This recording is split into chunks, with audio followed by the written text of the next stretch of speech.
मेरे डेरे की तरफ आने का मकसद क्या था, मैं सच जानना चाहता हूँ।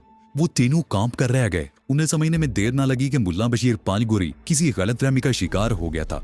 कहीं वो ये तो नहीं समझ रहा था कि ये लोग किसी बुरी नीयत से उसके डेरे की तरफ आए थे और पकड़े गए थे। ऐसी सूरत में मौत ही उनका मुकद्दर बन सकती थी। शारक ने कन्नकियों से डी कोस्टा की तरफ देखा। वाजा पंजकोरी। डी कोस्टा ने उसकी तरफ देखते हुए मदम लहजे में कहा, सच बात तो ये है कि हम हाजी अब्दुल्ला के आदमी हैं। हाजी अब्दुल्ला? लाहौर वाला? मुल्ला बशीर पंजकोरी की आंखों में उलझन तैर थी। जी वाजा, डी कोस्टा ने कहा, हम लोग एक अहम काम से निकले थे, लेकिन समंदर में उस चट्टान के करीब पहुंचकर हमें धोखे से कत्ल करने की कोशिश की थी। इसी दौरान न जाने किस तरह लॉन्च को आग लग दी और हम बड़ी मुश्किल से अपनी जानें बचाकर निकल सके। इसमें मुझे अब भी थोड़ा सा झूठ नजर आ रहा है। मुल्ला पानीगोरी ने डी कोस्टा के चेहरे पर नजरें जमाते हुए कहा और बिमनो लगा और शारक की तरफ देखने लगा। ये सच है वाजा, डी कोस्टा ने कहा। टेलीफोन आपके पास मौजूद है। हाजी अब्दुल्ला आपका दोस्त है, आप चाहें तो तस्दीक कर सकते हैं। वो तो मैं कर ही लूंगा, मुल्ला बशीर पंजकोरी ने कहा, लेकिन लाज में आग लग जाने वाली बात हल्क से नहीं उतरती। लाज को आग हमने खुद लगाई थी। इस मर्तबा शारिक ने गहरा सांस लेते हुए कहा। क्यों? मुल्ला बशीर पानीगोरी ने उसे घूरा। यह तासर देने के लिए कि लाज के साथ इसके मुसाफिर भी खत्म हो चुके हैं। शारिक ने जवाब दिया। नूरू चाचा के बेटे कासम ने हमें धोखे से कत्ल करने की कोशिश की थी। उससे एक रात पहले भी लाज पर हंगामा हुआ था। हमारे साथ किराए के 2 आदमी थे। उन्हें किसी तरह पता चल गया कि लाज में क्या है। पहले उन्होंने हमें ठिकाने लगाने की कोशिश की, लेकिन खुद ही मछलियों की खुराक बन गए। फिर कासम ने मुझे ब्लैकमेल करना चाहा और बाद में हमें कत्ल करने की कोशिश की। ये कारोबार ही ऐसा है, यहाँ इंसानी जिंदगी की कोई वक़्त नहीं। अगर हम भी कत्ल हो जाते तो शायद किसी को अफसोस ना होता। और तुम जानते हो कि कत्ल की सजा मौत होती है, पंजगोरी ने कहा। यह रियासत हम पर कत्ल का मुकदमा नहीं चला सकती, शारक ने कहा। लांच पर जो कुछ भी हुआ था पाकिस्तान की समंदरी हुदूद में हुआ था और कोई भी इस वाक़े का चश्मदीद गवाह नहीं है। समंदर में हादसात होते रहते हैं। जहाँ तक इस रियासत का ताल्लुक है तो मैं ये एतराफ़ जरूर करूंगा कि हम गैर कानूनी तौर पर इसकी हुदूद में दाखिल हुए हैं और इस रियासत के कानून के मुताबिक हमें सिर्फ इसी जुर्म की सजा मिल सकती है। दलेर आदमी हो, मुल्ला बशीर ने उसके चेहरे पर नजरें जमाते हुए कहा। फिर रहीम बख्श की तरफ रुक करके कुछ कहा। रहीम बख्श ने कमरे के कोने में रखा हुआ टेलीफोन उठाकर मुल्ला बशीर पानीगोरी के सामने रख दिया। पानीगोरी ने रिसीवर उठाया, नंबर डायल किए, चंद लम्हे तेज लहजे में किसी से बात करता रहा। फिर रिसीवर रख दिया और शारिक की तरफ देखते हुए बोला, दलेर आदमी हो और मैं बहादुरों की कदर करता हूँ। शारिक ने कोई जवाब नहीं दिया। तकरीबन 3 मिनट बाद टेलीफोन की घंटी बजी। मुल्ला बशीर ने रिसीवर उठा लिया, हेलो कहकर चंद लम्हे इंतजार किया, फिर उर्दू में किसी से बात करने लगा। उन तीनों भी चेहरों पर तमानी सी आ गई। मुल्ला बशीर दोस्ताना लहजे में टेलीफोन पर हाजी अब्दुल्ला से बात कर रहा था। फोन पर बात करते हुए वो बारी बारी इन तीनों की तरफ भी देख रहा था। फिर उसने रिसीवर रख दिया और एक बार फिर बारी बारी उन तीनों की तरफ देखते हुए बोला, तुम तीनों में शारिक कौन है? शारिक मेरा नाम है, शारिक ने जवाब दिया। आफरीन है, मुल्ला बशीर पंजगोरी ने कहा। आओ बैठो बैठो तुम लोग। हाजी अब्दुल्ला ने बताया कि तुम पहली मर्तबा किसी ऐसे मिशन पर गए हो, लेकिन तुमने जिस तरह अमानत की हिफाजत की है वो काबिले तारीफ है। कासिम ने तुम्हारे साथ धोखा किया था, उसे मर ही जाना चाहिए था। मजबूरी थी, शारिक ने उसके सामने बैठते हुए कहा। अगर हम उन्हें ना मारते तो वो हमें मार देते। किसी के एतमाद को ठेस पहुंचाना मेरी फितरत में शामिल नहीं। हाजी अब्दुल्ला ने मुझ पर एतमाद किया था। अमानत की हिफाजत के लिए मेरी जान भी चली जाती तो मुझे अफसोस ना होता। आफरीन आफरीन, मुल्ला बशीर ने कहा। फिर बोला, तुम लोग रहीम बख्श के साथ जाओ, मुंह हाथ धो दो, अपना हुलिया दुरुस्त कर लो और रहीम बख्श की तरफ देखने लगा। इनके लिए नाश्ते खाने का बंदोबस्त करो, ये हमारे मेहमान हैं और इन्हें कोई तकलीफ नहीं होनी चाहिए। जी वाजा, रहीम बख्श ने जवाब दिया। वाजा नौलका बशीर गोरी की तरफ देखते हुए बोला, हमारे साथ एक वो लड़की भी तुम्हारे साथ बैठकर नाश्ता करेगी, फिक्र मत करो। मुल्ला बशीर पंजगोरी ने उसका मतलब समझते हुए बात काट दी। वो तीनों वाजा रहीम बख्श के साथ कमरे से बाहर निकल आए। 1 घंटे बाद वो एक बार फिर मुल्ला बशीर पंजगोरी के कमरे में बैठे हुए थे। इस मर्तबा उनके साथ समीना भी थी। उनके सामने कालीन पर दस्तरख्वान बिछा हुआ था और मोहम्मद दीन नाश्ता लगा रहा था। नाश्ते के बाद बर्तन और दस्तरख्वान उठा लिया गया तो मुल्ला बशीर शारिक की तरफ देखते हुए बोला, अब बताओ तुम लोग क्या चाहते हो? मुझसे किस किस्म की मदद चाहते हो? हम पाकिस्तान वापस जाना चाहते हैं, शारिक ने कहा। आपकी लांचें तो ग्वादर तक आती जाती रहती हैं, हमें भी अपनी किसी लांच पर भिजवा दें। अगर किसी और की लांच में भी बंदोबस्त हो जाए तो हम मुआवजा देने को तैयार हैं। हमें किसी और के पास जाने की जरूरत नहीं, मुल्ला बशीर ने कहा। उसकी उंगलियां बदस्तूर तस्बीह के मोतियों पर चल रही थी। मेरी एक लांच ग्वादर गई हुई है, वो 1-2 दिन तक आ जाएगी तो मैं तुम लोगों को भिजवा दूंगा। तुम लोग 2-3 दिन यहाँ हो हमारे मेहमान बनकर। तुम लोगों को किसी किस्म की तकलीफ नहीं होगी, लेकिन एक बात का ख्याल रखना होगा कि तुम लोग दिन के वक्त इस हवेली के गेट से बाहर नहीं निकलोगे।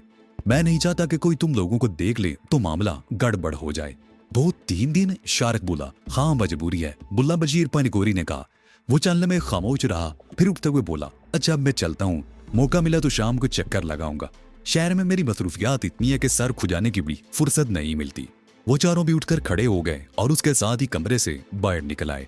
ड्राइवर बरामदे में खड़ा था। वो पनगोरी को देखकर लैंड क्रूजर की तरफ लपका। वादा रहीम बख्श ने भी जल्दी से आगे बढ़कर मुल्ला बशीर पनगोरी के लिए लैंड क्रूजर का दरवाजा खोला। पनगोरी ने गाड़ी में बैठने से पहले रहीम बख्श की तरफ देखते हुए कहा, बाजा इनका ख्याल रखना, मेहमान है हमारे, बहुत दूर से आए हैं, कोई तकलीफ ना होने पाए इनको। जी बाजा, आप फिक्र ना करें, रहीम बख्श ने जवाब दिया। मुल्ला बशीर पनगोरी सीट पर बैठ गया। रहीम बख्श ने दरवाजा बंद कर दिया। पनगोरी ने उनकी तरफ हाथ हिलाया और लैंड क्रूजर हरकत में आ गई। धूप फैल रही थी। ये लोग बरामदे में खड़े इधर उधर देखते रहे। लान के इर्द गिर्द नारगी के दरख्त लगे हुए थे। लान बड़ा खूबसूरत था। घास खासी थी और क्यारियों में लगे हुए पौधों पर रंग बिरंगे फूल भी मुस्कुरा रहे थे। लान को देखकर अंदाजा लगाया जा सकता था कि इस पर खसूसी तवज्जो दी जाती है। समीना और शारक बरामदे से निकलकर लान में आ गए और फिर उस चबूतरे की तरफ बढ़ने लगे जिसके दूसरी तरफ खाड़ी थी और सफेद लांच उस खाड़ी में खड़ी थी। वो चबूतरे के पुख्ता रवज पर आगे बढ़ते रहे। मोहम्मद दीन ने अगरचे उन्हें उस तरफ जाते देखा था, मगर उसने रोकने की कोशिश नहीं की थी। मुल्ला बशीर पनगोरी से मुलाकात के बाद उन दोनों का रवैया बड़ा बेहतरीन हो गया था। अब वो बड़े एहतराम से उनसे बात करते थे। वो दोनों प्लेटफॉर्म नुमा रवज पर चलते हुए खाड़ी के आखिरी सिरे पर आ गए। दरअसल खाड़ी यहाँ से ही शुरू होती थी। समंदर का कुशादा कटाव था जो अंदर तक चला गया था। मुमकिन है ये कटाव पहले इतना तवील ना हो और बाद में जमीन की खुदाई करके उसे भी खाड़ी के साथ कर दिया गया हो। ये खाड़ी का दाना था जो तकरीबन 100 फुट चौड़ा था। दाने पर एक बहुत लंबे आईनी पाइप का बैरियर लगा हुआ था। दाईं तरफ दीवार के करीब एक सतून के हुक में मोटा सा रस्सा लिपटा हुआ था। उस रस्से को पकड़ने से पाइप ऊपर उठ जाता और किसी लान या कश्ती की आमदरफ्त के लिए रास्ता खुल जाता।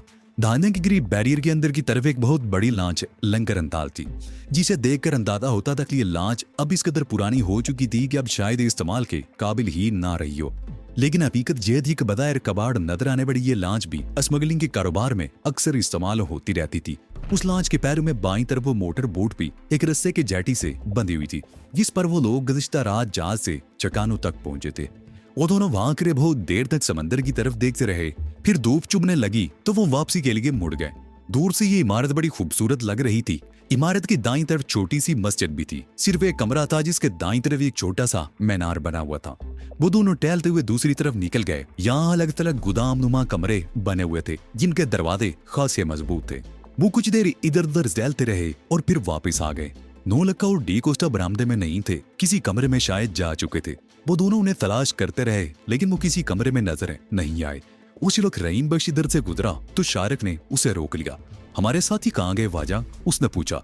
डी कोस्टा से उसे पता चल गया था कि किसी को एहतराम से बुलाने के लिए वाजा के लफ्ज इस्तेमाल करते हैं, जैसे जनाब या भाई साहब वगैरह। वो लोग ऊपर कमरे में चले गए हैं। रहीम बख्श ने जवाब दिया, आप लोग भी घूमो फिरो, मगर वाजा हवेली के गेट से बाहर मत जाना, नहीं तो हमारी शामत आ जाएगी। फिक्र मत करो, हम लोग हवेली से बाहर नहीं जाएंगे, शारक ने जवाब दिया। वो लोग ऊपर की मंजिल पर आ गए। बज़ाहिर छोटी नजर आने वाली ये इमारत खासी वसी थी। दूसरी मंजिल के ऊपर भी एक गोल कमरा बना हुआ था। उस कमरे में चारों तरफ छोटी छोटी खिड़कियां बनी हुई थी। एक तरफ से दूर तक समंदर दिखाई दे रहा था और दूसरी तरफ जजीरे का अंदरूनी इलाका। शारक और समीना एक खिड़की के सामने खड़े देर तक बाहर की तरफ देखते रहे। रेगिस्तानी इलाका था और बबूल या इस किस्म की झाड़ियां बकसरत नजर आ रही थी। वो लोग इस गोल कमरे से निकलकर दूसरी मंजिल पर आ गए और बिलाकर एक कमरे में उन्हें नौलखा और डी कोस्टा नजर आ गए। वो कालीन पर टांगे फिसारे बैठे बातें कर रहे थे। शारक और समीना भी उनके करीब ही बैठ गए। मालूम होता कि इन्हें कालीन कहीं से मुफ्त मिल गए थे। हर कमरे में कालीन ही कालीन बिछे हुए हैं, नौलखे ने कहा। और तो और दीवारों पर भी कालीन टंगे हुए हैं। वो कितनी खूबसूरत सीनरी बनी हुई है उस कालीन पर। शारक दीवार पर टंगे हुए कालीन की तरफ देखने लगा। वो कालीन 6 फुट लंबा और 4 फुट चौड़ा था, जिस पर किसी नकलिस्तान की सीनरी बनी हुई थी। इस किस्म के कालीन वो मुख्तलिफ कमरों में देख चुका था। ये अफगानी और ईरानी कालीन थे जो आराइश के लिए खुसूसी तौर पर तैयार किए जाते थे। दो नखे की बात पर किसी ने तबसरा नहीं किया। अब देखना यह है कि ये लोग हमें यहाँ से कब जाने देते हैं। इस मर्तबा भी उसने लम कुशाई की थी। मुल्ला बशीर पनगोरी ने तो कहा है कि 2-3 दिन में हमें यहाँ से भेज देगा और ख्याल है हमें इसकी बात पर यकीन कर लेना चाहिए, शारिफ ने जवाब दिया। और ये 2-3 दिन हम यहाँ कैद रहेंगे, नौलखा बोला। वो जबूरी है, शारिक ने कंधे उचका दिए। फिर मुस्कुराते हुए बोला, शुक्र करो हम आजाद हैं, अपनी मर्जी से इस वसी और ईद हाथे में घूम फिर सकते हैं। अगर कहीं पकड़े जाते तो जेल की छोटी सी कोठरी में बंद होते और तुम दरवाजे की आईनी सलाखों को दोनों हाथों में थाम कर हीर वारस शाह या मैया गा रहे होते। हाँ भाई, ये बात तो दुरुस्त है, नौलखे ने कहा, लेकिन इस तरह यहाँ बैठे बैठे तो हम इस तरह अकड़ जाएंगे। ठहरो, हमें वक्त गुजारने के लिए अपने लिए कोई दिलचस्पी तलाश करनी होगी। मैं वाजा रहीम बख्श से पूछता हूँ, ताज वगैरह मिल जाए तो काम बन सकता है। शारिक कहते उठकर कमरे से बाहर निकल गया। 15 मिनट बाद वापस आया तो उसके पास वो सीधा से ताज थे। वो चारों बैठकर ताश खेलने लगे। इस तरह वक्त गुजारने में आसानी हो गई। वो दिन भर ताश खेलते रहे। दोपहर का खाना भी उन्होंने उसी कमरे में खाया। शाम से पहले वो लान में आकर बैठ गए। चाय भी उन्होंने यहीं बैठकर पी थी। शाम का अंधेरा फैलने में अभी थोड़ी देर थी कि फिदा में फटफट की मदम सी आवाज सुनाई देने लगी। उन चारों ने बैक वक्त आसमान की तरफ देखा। आवाज हेलीकॉप्टर से कुछ मिलती जुलती थी। आसमान साफ था। आसमान पर दूर दूर तक हेलीकॉप्टर का कहीं नामो निशान तक नजर नहीं आ रहा था। फिर दफदन यूं लगा वो आवाज समंदर की तरफ से आ रही हो। मेरा ख्याल है कोई मोटर बोट आ रही है, तुम लोग यहीं बैठो, मैं देखता हूँ। शारिक कहते उठकर खाड़ी के दहाने की तरफ चल पड़ा। फुरानी नाल के करीब पहुंचकर वो रुक गया और समंदर की तरफ देखने लगा। बाईं तरफ से एक मोटर बोट आती हुई नजर आई जिस पर 2 आदमी थे। उनके जिस्मों पर वर्दी थी जिससे अंदाजा किया जा सकता था कि उनका ताल्लुक किसी सरकारी इदारे से था। शारिक लाद की आड़ में हो गया। उसने पीछे मुड़कर देखा। वाजा रहीम बस समीना वगैरह को एक कमरे की तरफ ले जा रहा था। शारिक एक बार फिर समंदर की तरफ देखने लगा। एक आदमी अब बोट में खड़ा हो गया था। उसकी बेड में अड़सा हुआ रिवॉल्वर भी साफ नजर आ रहा था। वाजा, मैं तुम लोगों को उधर ढूंढ रहा हूँ और तुम यहाँ खड़े हो। वो तुम्हें देख लेंगे तो गजब हो जाएगा। उस लांच के कैबिन में घुस जाओ और जब तक मैं ना कहूँ बाहर मत आना, जल्दी करो। वो रहीम बख्श था। शारिक गार्ड लेता हुआ लांच के कैबिन में घुस गया। उसने रहीम बख्श को तेज तेज कदम उठाते हुए खाड़ी के दहाने की तरफ जाते हुए देखा। ऑटोमेटिक राइफल उसके हाथ में थी। मोटर बूट रुक गई, इंजन भी बंद हो गया। शारिक उन्हें देख नहीं सकता था। उनकी आवाजें सुनाई दे रही थी। क्या बात है वाजा, तुम लोग इधर किस बात से आए हो? ये आवाज वाजा रहीम बख्श की थी। कल रात कुछ लोग साहिल पर उतरते हुए देखे गए थे, हम उन्हें तलाश कर रहे हैं। ये उस आदमी की आवाज से जो मोटर बूट से उतरा था। वो उर्दू बोल रहा था और लहजा बिल्कुल साफ था। शारिक को समझने में देर न लगी तो वो कोई पाकिस्तानी था। खरीर की रियासतों की पुलिस, फौज और दीगर सरकारी महकमों में पाकिस्तानियों की एक बड़ी तादाद मौजूद थी। बहुत अच्छे वाजा, बहुत अच्छे, रहीम बख्श ने कहा। उन लोगों को कल रात साहिल पर उतरते हुए देखा गया था और तलाश तुम लोग अब कर रहे हो। क्या तुम्हारे ख्याल में वो लोग साहिल पर बैठकर तुम्हारा इंतजार कर रहे होंगे? उनके बारे में आज दोपहर को इतला मिली थी। हम लोग उन्हें साहिली बस्टरूम में तलाश करते फिर रहे हैं, उस शख्स ने जवाब दिया। फिर चंद लम्हों की खामोशी के बाद बोला, हम लोग इस डेरे की तलाशी लेना चाहते हैं। तुम्हारा दिमाग तो नहीं खराब हो गया वाजा? रहीम बख्श के लहजे में इस मर्तबा सख्ती थी। क्या तुम्हें नहीं मालूम कि ये मुल्ला बशीर पानीगुड़ी का डेरा है और इजाजत के बगैर कोई इसके अंदर कदम भी नहीं रख सकता?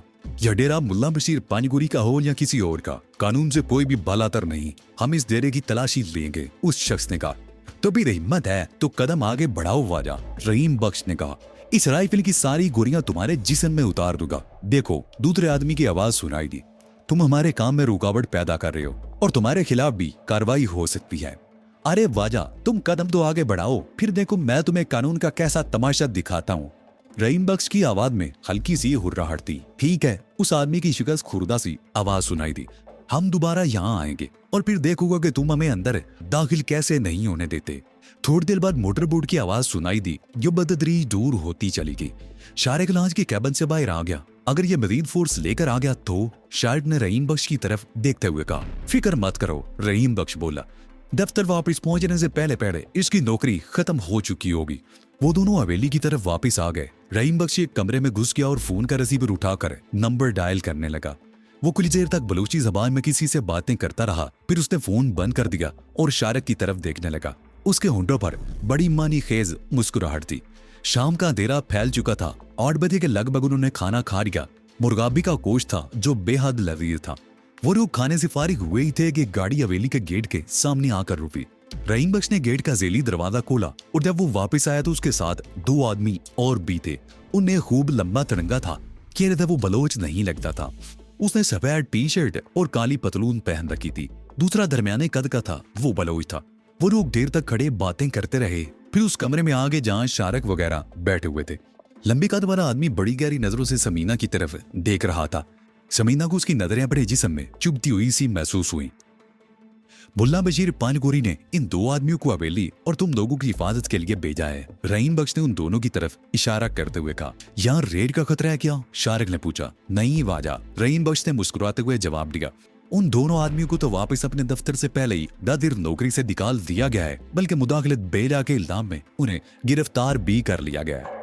अगरचे अब कोई और इस तरफ आने की हिम्मत नहीं करेगा, लेकिन सर फिरे लोग बहुत हैं, इसलिए मुल्ला बशीर पानगोरी ने इन लोगों को यहाँ भेज दिया है। अब तुम लोग फिक्र मत करो। फिक्र तो बहरहाल उन्हें थी, वो जब तक यहाँ से निकल ना जाते उनकी परेशानी खत्म नहीं हो सकती थी, और यहाँ से निकलना उनकी अपनी मर्जी पर मुनहसर नहीं था। उसका इंतजार मुल्ला बशीर पानीगोरी पर था कि उसकी लांच कब आती है और उन्हें गवादर कब रवाना करता है। उस रात वो सब एक ही कमरे में थे और देर तक जागते रहे। न जाने क्या बात थी कि समीना अपने दिल में अजीब सा खौफ महसूस करने लगी थी। शाम को नए आने वालों में से लंबे कद वाले ने जब घूरती हुई नजरों से उसकी तरफ देखा था तो ये खौफ उसी वक्त उसके दिल में पैदा हुआ था, और कोशिश के बावजूद उससे निजात नहीं पा सकी थी। रात तो खैरी से गुजर गई। सुबह नाश्ते के बाद उन्हें पता चला कि लंबे कद वाला, जिसका नाम सज्जाद था, शहर वापस चला गया था। समीना ने इत्मीनान का सांस लिया। वो दिन भी उन्होंने ताज खेलने और जेटी लान और हवेली में घूमते फिरते गुजारा था। शाम का अंधेरा फैलने के थोड़ी देर बाद सज्जाद वापस आ गया। उसे देखकर समीना के ज़हन में एक बार फिर खौफ सा उभर आया। रात का खाने के बाद वो फिर एक कमरे में बंद हो गए। नौलक का थोड़ी देर बाद ही होंगने लगा। शारिक और डी कोस्टा बातें करते रहे। कल सुबह मुल्ला बशीर पानीगोरी से मुलाकात हुई थी तो उसने कहा था कि वो शाम को चक्कर लगाएगा, लेकिन वो ना तो कल शाम को वापस आया और ना ही आज उसने हमारी खबर ली। अलबत्ता उसके मुलाजमीन उनकी बड़ी देखभाल कर रहे थे। यहाँ अगरचे उन्हें कोई तकलीफ नहीं थी, लेकिन अब उन पर वहशत सी तारी होने लगी थी। कहीं ऐसा तो नहीं कि हमारे साथ किसी किस्म का धोखा किया जा रहा हो? समीना ने उनकी बातों में हिस्सा लेते हुए कहा। धोखा? मैं समझा नहीं। शारिक ने उसे घूरा। हाजी अब्दुल्ला का काम तो हो गया। उसने मुल्ला बशीर पानीगोरी को यह हलाइफ की होगी कि हमें ठिकाने लगा दिया जाए। इस किस्म के लोगों से कुछ बाइद नहीं है, समीना ने कहा। मेरा ख्याल ऐसा नहीं है, डी कोस्टा ने कहा। अगर कोई ऐसी बात होती तो हमारी इस तरह खाते मेदारत ना की जाती और ना ही हमारी हिफाजत का बंदोबस्त किया जाता। जिसे तुम हमारी हिफाजत का बंदोबस्त कह रहे हो, ये निगरानी भी तो हो सकती है ताकि हम कहीं फरार होने की कोशिश ना करें। रात तो गुजार ली जाए, सुबह मैं फोन पर मुल्ला बशीर पानीगोरी से बात करने की कोशिश करूंगा, शारिक ने कहा। वो कुछ देर और बातें करते रहे, फिर डी कोस्टा भी ऊँगने लगा। इस वक्त शायद रात के 11 बजे थे। हर तरफ सन्नाटा था। समीना शारिक के करीब ही लेटी हुई थी कि दफतन वो एक झटके से उठकर बैठ गई। क्या हुआ? शारिक ने उसकी तरफ देखा। दिल घबरा रहा है, सांस कूट रही है। समीना ने सीने पर हाथ फेरते हुए कहा, चलो बाहर लान में चलते हैं, ताज़ा हवा में तबीयत संभल जाएगी, शारिक ने कहा। वो दोनों कमरे से बाहर आ गए। कुछ देर बरामदे में खड़े रहे, फिर लान में आकर टहलने लगे। हवेली के मुहाफिजों में से कोई भी नजर नहीं आया था। अगर किसी ने उन्हें देखा भी था तो टोका नहीं था। वो सामने समंदर में कुछ रोशनियां देख रही हो, शारिक ने इशारा किया। मेरा ख्याल है कोई जहाज है, चलो जेटी की तरफ चलते हैं। वो लोग चबूतरे पर चढ़कर जेटी के प्लेटफॉर्म पर आ गए और पुरानी लॉन्च के करीब पहुंचकर रुक गए। वो लोग समंदर में तैरती उन रोशनियों को देख रहे थे जो बहुत दूर दाएं बाएं जाती हुई नजर आ रही थी। दफतन अपने अकम में हाथ सुनकर शारिक चौंक गया। उसने मुड़कर देखा, लेकिन उसे बहुत देर हो चुकी थी। उसके सर पर किसी वजनी चीज से जरब लगी थी। उसके मुंह से हल्की सी चीख निकल गई। आंखों के सामने नीली पीली चिंगारियां सी नाचने लगी। वो तीव्र आकर गिर पड़ा। शारिक को आखिरी आवाज जो सुनाई थी वो समीना की चीख थी, और उसके बाद शारिक का जहन तारीकी में डूबता चला गया। चीखों की आवाज सुनकर वो दोनों गड़बड़ा कर उठ गए। ये आवाज कैसी थी? कौन चीखा था? डी कोस्टा ने नौलखा की तरफ देखते हुए कहा। समीना, नौलखा के मुंह से बेइख्तियार निकला। ये समीना के अलावा किसी और की आवाज नहीं हो सकती थी। वो उठकर दरवाजे की तरफ दौड़ा। डी कोस्टा ने भी अपनी जगह से उठने में देर नहीं लगाई थी। उन दोनों ने बैक वक्त दरवाजे से निकलने की कोशिश की थी, जिसका नतीजा ये निकला कि वो आपस में टकरा गए। नौलखा तो संभल गया, मगर डी कोस्टा उसकी टक्कर से दीवार से टकरा गया। उसका सर दरवाजे की चौखट से लगा था। उसके मुंह से हल्की सी कराह निकल गई और वो दोनों हाथों से सर को पकड़े नीचे झुकता चला गया। संभल के भाई दिकोटा, उठो, जल्दी करो। नौलखा ने उसे बाजू से पकड़कर उठाया। डी कोस्टा को अच्छी खासी चोट लगी थी। वो एक हाथ से सर सहला कर रह गया। चीख की आवाज एक बार फिर सुनाई दी, लेकिन इस मर्तबा आवाज बहुत दूर की थी। उसके साथ ही किसी मोटरबोट के इंजन की फटफट की हल्की सी आवाज भी सुनाई दी। वो दोनों बरामदे से निकलकर जेटी की तरफ दौड़े। तारीकी में कुछ नजर नहीं आ रहा था। वो दोनों इधर उधर देखते हुए तेजी से आगे बढ़ रहे थे। तो ये थी आज की स्टोरी। आपको ये वीडियो कैसी लगी कमेंट में बताएं और हमारा चैनल सब्सक्राइब कर दे, साथ ही बेल आइकन भी दबा दे। अगला एपिसोड जल्द आएगा।